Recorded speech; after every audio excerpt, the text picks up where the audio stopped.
¿Qué es la historia afroamericana o la historia negra? La historia afroamericana o Black History es simplemente la historia americana que se enfoca en las experiencias de los afroamericanos en los Estados Unidos, con énfasis en la esclavitud y los esfuerzos por derechos humanos y civiles de esa comunidad. Una historia que comenzó en el año 1619, tuvo sus momentos más destacados en el 1865 y 1965 respectivamente, y todavía continúa hoy. Mi nombre es Jenner Elías y esto es Historicidad, un canal en el que mantenemos un récord del constante llamado tiempo, lo bueno y lo malo, con la esperanza de aprender a no cometer los errores del pasado.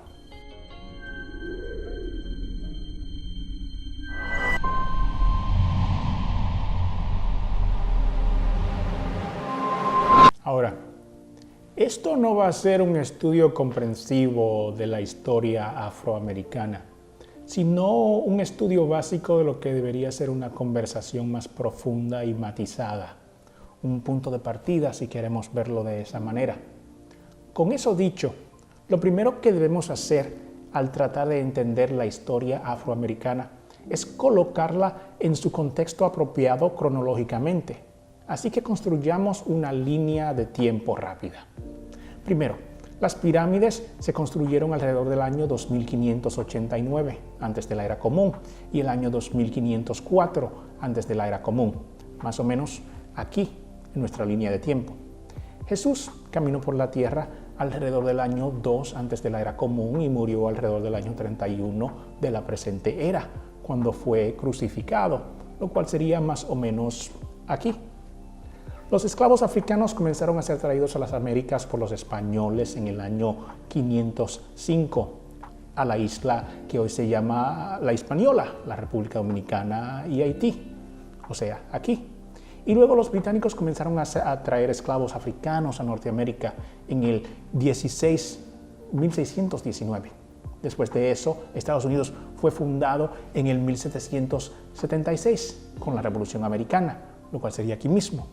Y finalmente, al terminar de este escritorio, estamos en el presente, en el año de nuestro Señor 2020. Como verán, de aquí a aquí se llamaría historia antigua. Pero lo que ocurrió aquí, entre ese tiempo, no es tan antiguo.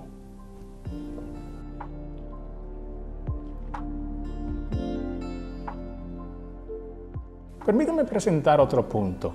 Y todo esto es antes de que realmente comencemos la verdadera conversación para que todos podamos ubicar adecuadamente las cosas en contexto. Anderson Cooper, el presentador de noticias de CNN, acaba de tener un bebé. Lo llamó Wyatt Morgan Cooper. Y aunque no lo conocemos además de eso, hay varias cosas que ya podemos asumir sobre Wyatt. Una, crecerá posiblemente en un hogar muy amoroso. 2. A medida de que pase el tiempo y crezca, no habrá muchas cosas que le faltarán. Tendrá comida, obtendrá la mejor educación, tendrá los mejores contactos en la vida, se va a asociar con el nivel más alto de CNN, las redes de noticias del mundo, va a ser amigos de algunas de las personas principales de todo el mundo. Las personas que están haciendo noticias y titulares hoy en día, porque, bueno, ellos manejan el mundo y hacen noticias a diario. Son los líderes de nuestra sociedad.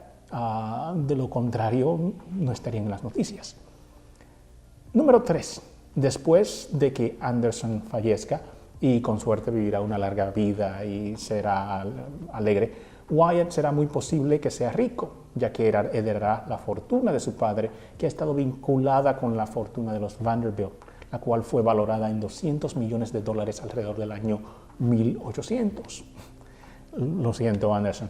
La información está en las redes y todos sabemos que no has heredado una fortuna de $200 millones, sino menos, alrededor de la cantidad original ayudada a aclarar el punto. Y si no sabes nada sobre Anderson Cooper, en este momento probablemente te estés preguntando ¿cómo tuvo tanta suerte Anderson Cooper de llegar a ser tan rico solo siendo un reportero de noticias y estando en la televisión? Bueno, la respuesta es simple.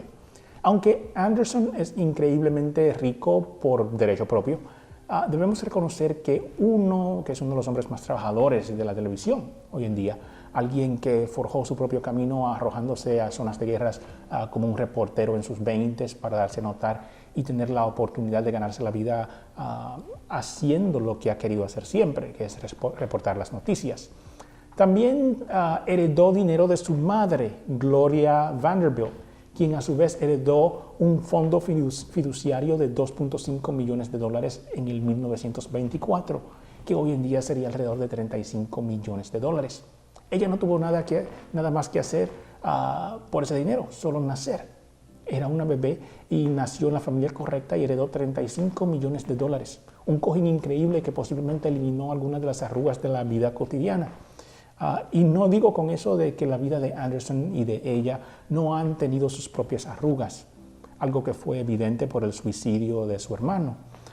Solo digo que algunos de los problemas que la mayoría de nosotros tenemos que enfrentar al crecer debido a la falta de riqueza y conectividad con los niveles más altos de nuestra sociedad, él posiblemente no tuvo que lidiar con ellos, porque él nació un Vanderbilt y ahora Wyatt. Si alguna vez han visitado Nashville, Tennessee, su apellido está literalmente ensellado gracias a la universidad que fue fundada por la genial donación de $1 millón en el siglo XIX. Ahora, y aquí está lo bonito, toda esa seguridad asombrosa que ha surgido como resultado del nombre Vanderbilt que lo recibió al ser el tercer bisnieto de Cornelius Vanderbilt, el patriarca de la familia. En otras palabras, su abuelo Reginald Claypool Vanderbilt era hijo de su bisabuelo Cornelius Vanderbilt II, quien era el hijo de su segundo bisabuelo William Henry Vanderbilt, quien era el hijo de su tercer bisabuelo Cornelius Vanderbilt, también conocido como el Comodoro, el fundador de la fortuna Vanderbilt. Ahora, Cornelius el Comodoro nació en el 1794. Así que básicamente esa familia ahí abarca la historia de Estados Unidos, aunque parece que fue hace mucho tiempo, ¿no es así? Quiero decir que estamos hablando de un tercer bisnieto. Sin embargo, la riqueza acumulada en esos tiempos, los beneficios y las garantías que generalmente vienen con esas riquezas, todavía se están transmitiendo de generación en generación. Una vez más, quisiera reiterar que he usado a Anderson Cooper como ejemplo porque aunque heredó un par de centavos, $1.5 millones de su familia, todavía sigue siendo uno de los hombres más trabajadores de la televisión. Basado en ese punto, probablemente ya pueden adivinar a dónde voy con esto. De cualquier manera, humoréenme un poco más.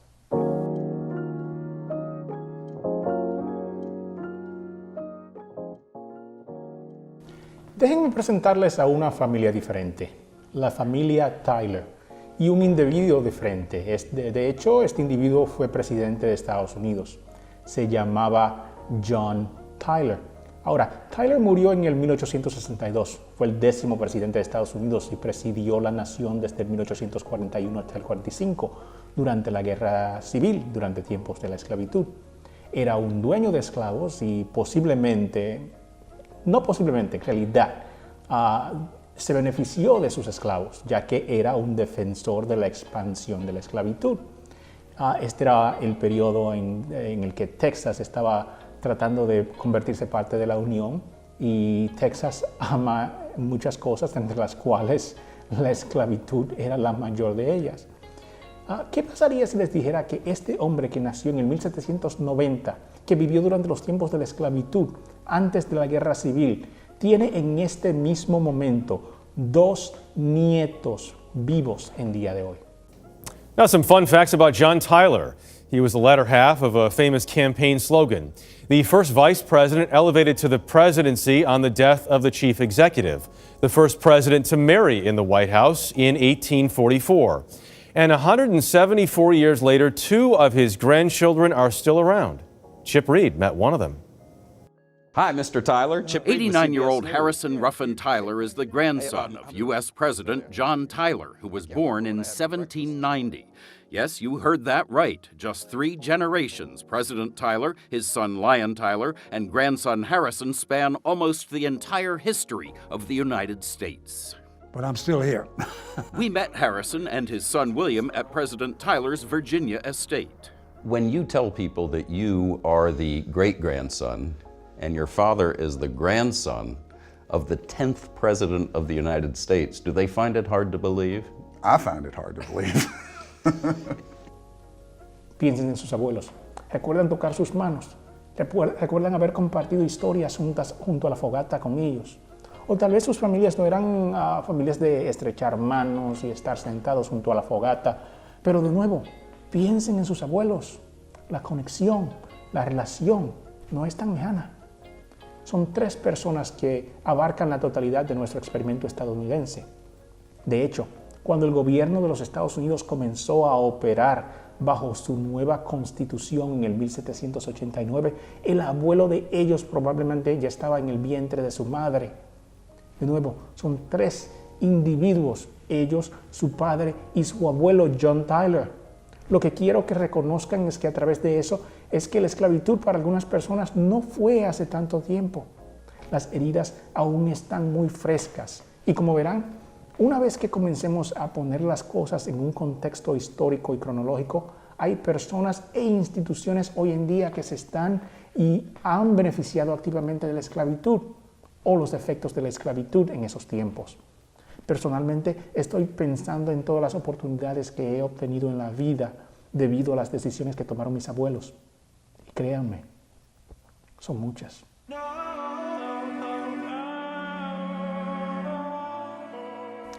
Ahora, espero puedan ver que todo esto de lo que vamos a hablar no ocurrió hace mucho tiempo, que posiblemente sus abuelos, si estuvieran en Estados Unidos en ese tiempo, y si no sus abuelos, sus bisabuelos, participaron o se beneficiaron de ello o lucharon contra ello. Una de las cosas que no podemos olvidar es la cantidad de personas de todas las razas y nacionalidades que se opusieron a la esclavitud y lucharon diariamente aquí en los Estados Unidos para terminar con ella durante años. Lo cual me lleva a una de las preguntas que me hago constantemente. ¿Por qué construir un monumento a Robert E. Lee, quien perdió la guerra civil, luchó por la esclavitud y traicionó a Estados Unidos, a la Unión, peleando por su propio gobierno esclavista durante la guerra civil, cuando podemos tener monumentos a John Brown, quien literalmente fue ejecutado por luchar por los derechos humanos y liberar a los esclavos, o un monumento a Harriet Tubman, la Moisés de Estados Unidos, o a Frederick Douglass? De cualquier manera, espero que puedan ver ahora que esto no sucedió hace tanto tiempo. Esto es historia, pero no es historia antigua. Es una historia como cuando ayer me pegué en la esquina de la mesa y todavía me duele. Tipo de historia de esa manera. ¿De acuerdo? Una vez que comencemos a reconocer esto, entonces podemos comenzar a avanzar hacia la creación de un cambio adecuado para que nuestros hijos no tengan que volver a visitar estas luchas y estos temas de igualdad y desigualdad. Considero que la guerra civil fue ganada físicamente por el norte de los Estados Unidos y la Unión, pero todavía continúa liberándose mentalmente en el corazón de muchas personas en el día de hoy. Personas como las que marcharon en Charlottesville en el 2017, porque seamos honestos, no solo muchas de las personas cuyas familias solían ser esclavos no se han olvidado de ello, pero también aquellos cuyas familias solían poseer esclavos no han olvidado ese tiempo en su totalidad. Y nuevamente no estoy hablando de una guerra física, sino todavía en utilizar los símbolos de la Confederación, símbolos de la esclavitud, símbolos como la bandera de la Confederación, las estatuas a los héroes de la guerra civil que perdieron porque querían preservar a millones de personas como esclavos solo por el color de su piel. Símbolos que hoy en día deberían igualarse a las esváticas, a los perdos de la SS y a todos los otros símbolos de la era nazi.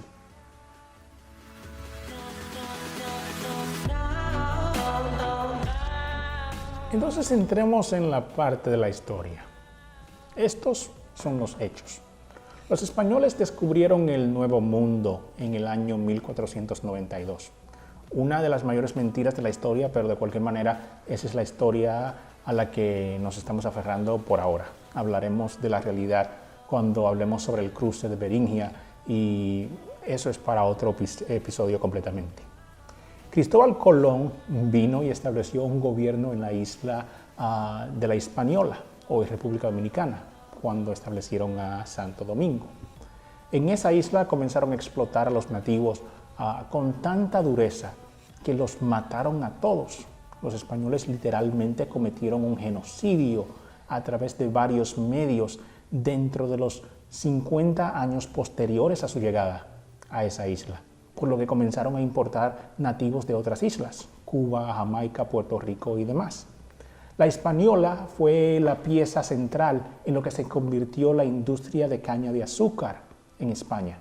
Ahora, en el 1495 Cristóbal Colón cargó un barco con 500 esclavos nativos que llevó a España. Solo 300 de ellos llegaron, lo que significa que 200 personas, 200 almas murieron en un solo viaje.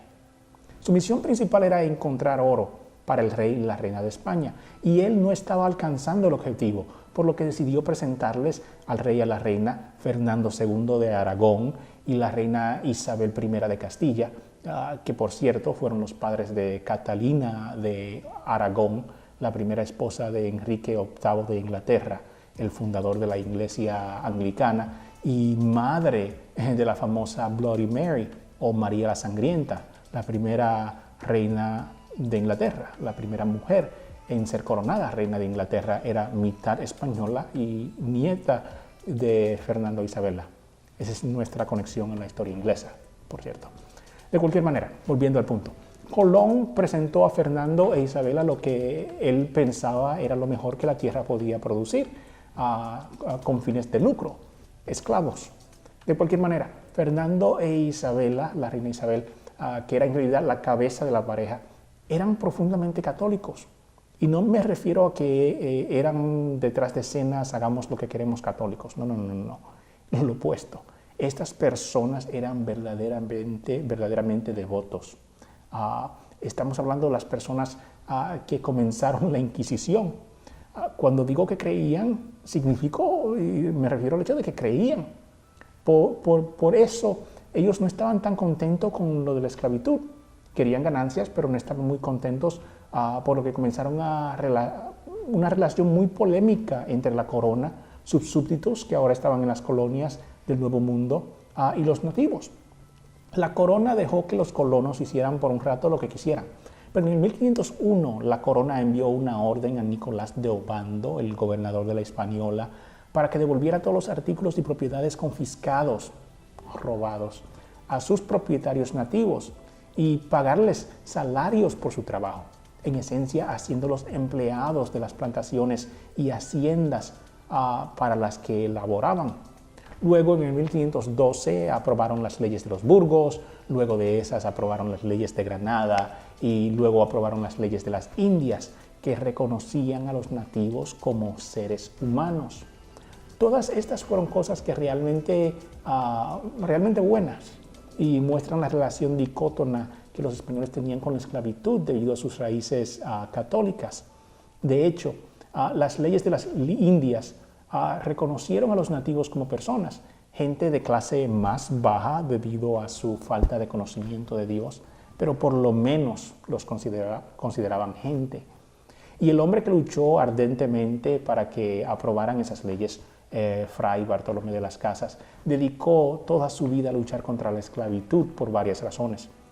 Una de las cuales fue un error que cometió alrededor del año 1515.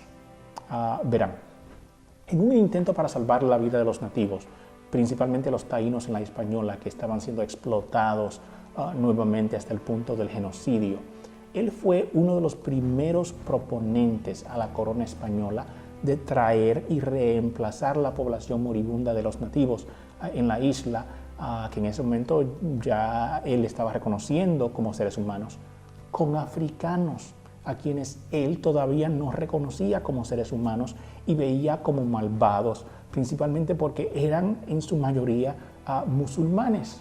Y hay que recordar que España acababa de terminar de pelear la reconquista de la península ibérica de las manos de los moros musulmanes.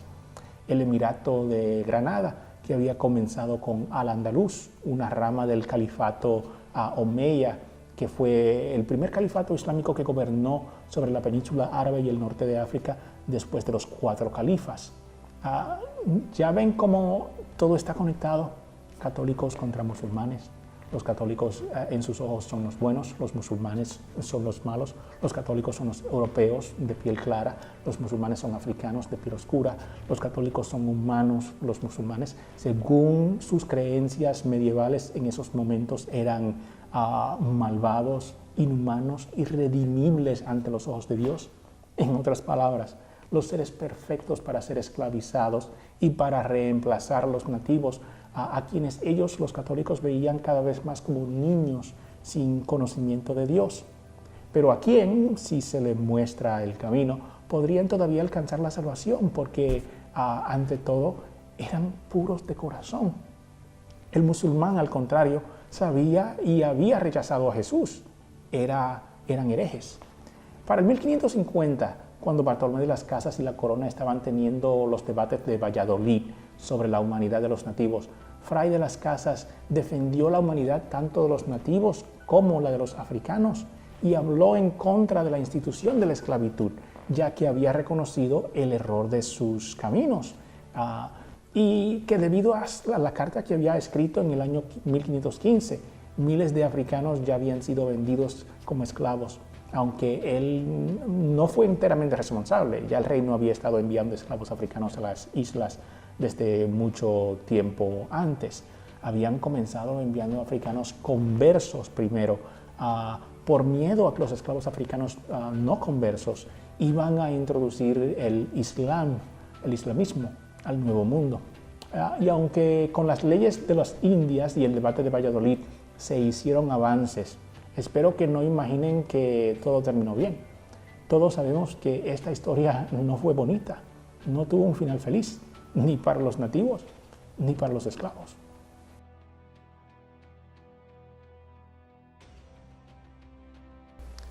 Todo el propósito de mencionar esto es porque en realidad estaban debatiendo si la esclavitud era algo piadoso.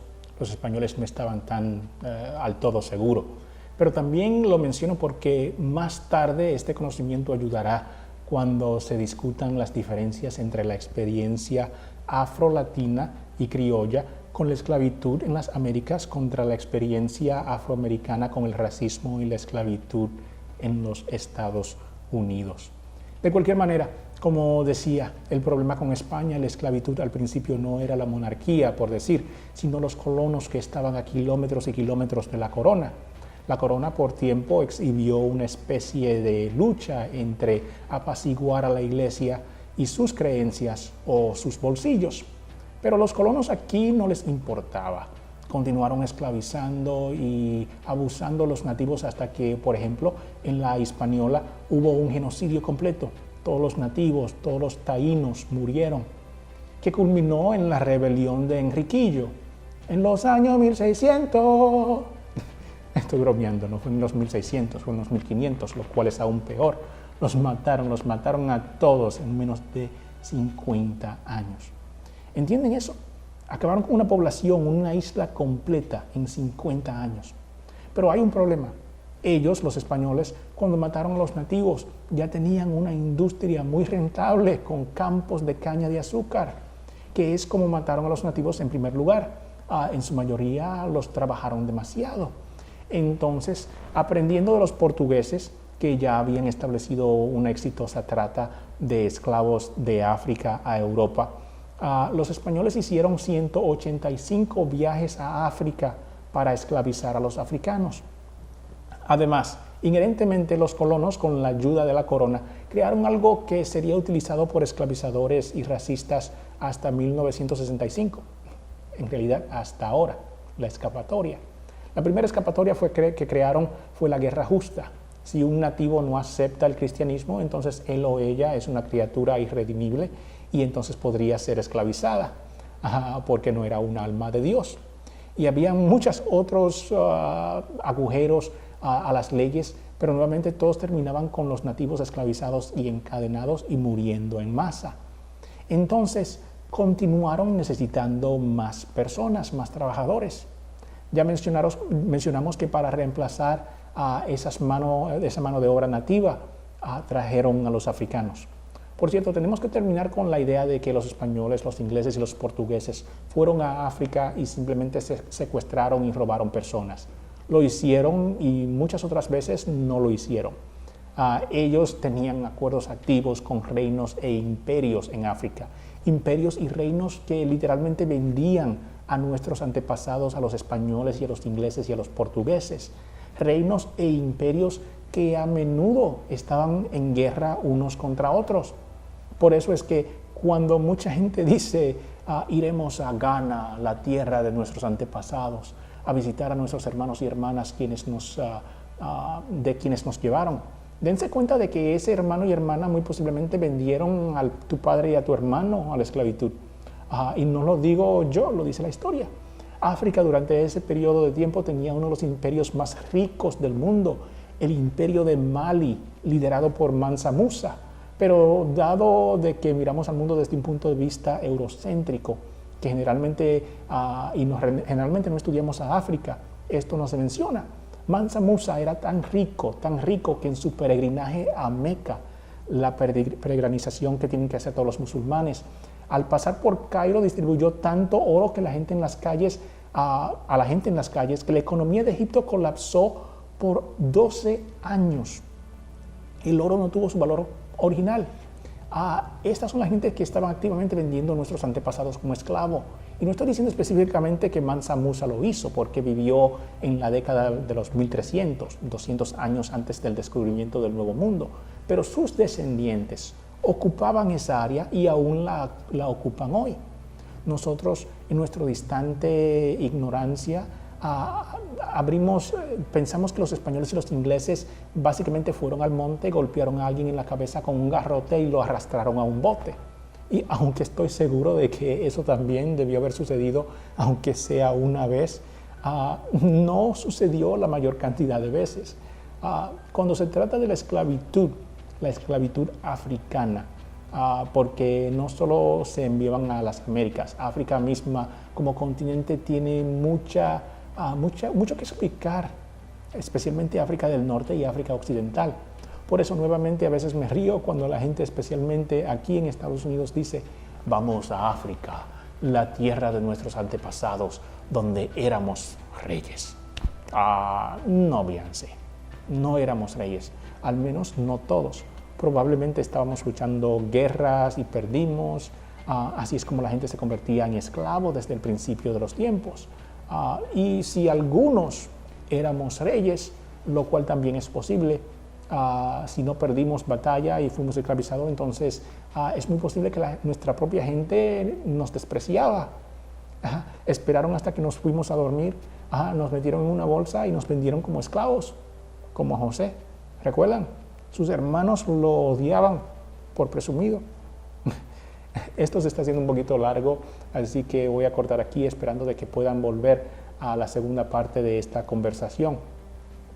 Una vez más, esta es una versión demasiado simplista de estos temas tan complejos, por lo que me encantaría que dejen sus comentarios y presenten información adicional sobre estos temas que hemos ignorado. Si disfrutaste de este video, no olvides presionar el botón de like y hacer clic al timbre para que cada vez que haya un nuevo video puedas ser informado. Además, suscríbete si aún no lo has hecho. Soy Jenner Elías y esto es historia.